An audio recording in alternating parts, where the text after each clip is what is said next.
So it's really, really important that we don't exist in fear when we're thinking about our lives, when we lose loved ones, when we think about life after death. We don't need to be afraid of that.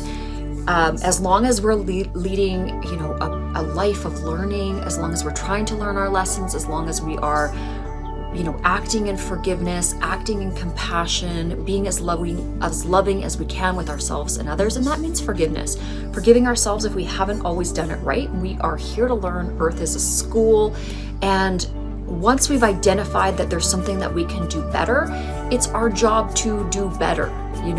Once we know that maybe our behavior or our thoughts, deeds, actions aren't as pure or as kind as they could be or helpful, then we need to make those adjustments. When we end up being in a karmic cycle is when we are doing the same thing over and over, and basically the world is going to mirror that lesson back to us until we get the hang of it. But that's why we're here. So again, really not residing in too much judgment. Now, again, what happens to our loved ones when they pass over or to the other side, or what happens to us when we no longer have this three-dimensional body?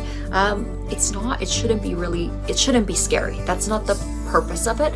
However, we don't remember because, again, that veil of forgetting, or that aspect of non-remembrance, is how we really learn the lessons we're here to learn, and it really changes our soul when we learn them. Because again, we feel like we only have this one lifetime. We very much feel like we have to do this. It's like do or die, essentially. And that's, if it wasn't like that, we really wouldn't make these big drastic changes. They wouldn't feel so heavy, and it wouldn't be such a dynamic way to learn. So where do our loved ones go? Well, they're going to travel to another dimension. They won't have a body anymore. The body is just, it's basically matter that is going to disintegrate and become part of the mineral kingdom, become organic matter. It's going to be utilized as the building blocks for new life, which is, again, beautiful. That's, part of the whole cycle. But what happens to our essence? What happens to the soul, the frequency that we are, or our soul song, whatever you want to call it? It's going to travel beyond the body, and it, essentially, it will kind of float out, and you're going to, go and travel to whatever realm is your next destination. And you know what? I can't tell you that. No psychic can tell you that. No teacher can really tell you that, because again, it's not calibrated, or it's not decided until the end of your life. And so it's not something that is predestined or predetermined. We do come here with a set of desired learnings. So before we incarnate on any planet, we do come with sort of a roadmap of what we want to learn.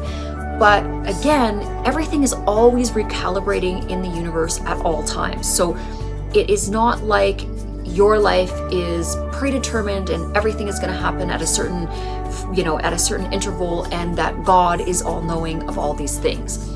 It's true that Source is all knowing of what is the entirety of everything in any given now moment. That is correct.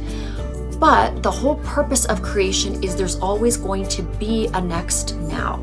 So the next now is unknown, and that is the beauty of existence. We wouldn't want to know everything, and I think that there's a lot of misconception often where it's taught that God knows everything that's ever going to be and ever will be. That would be extremely boring, and that would not be something that the Creator would want.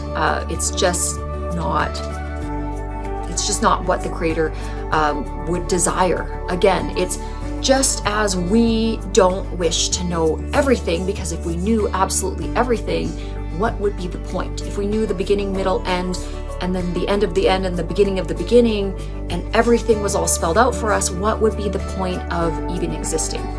So again, that is something that, again, is not always taught correctly. So I want to do my due diligence to at least impart as much of my wisdom as I can.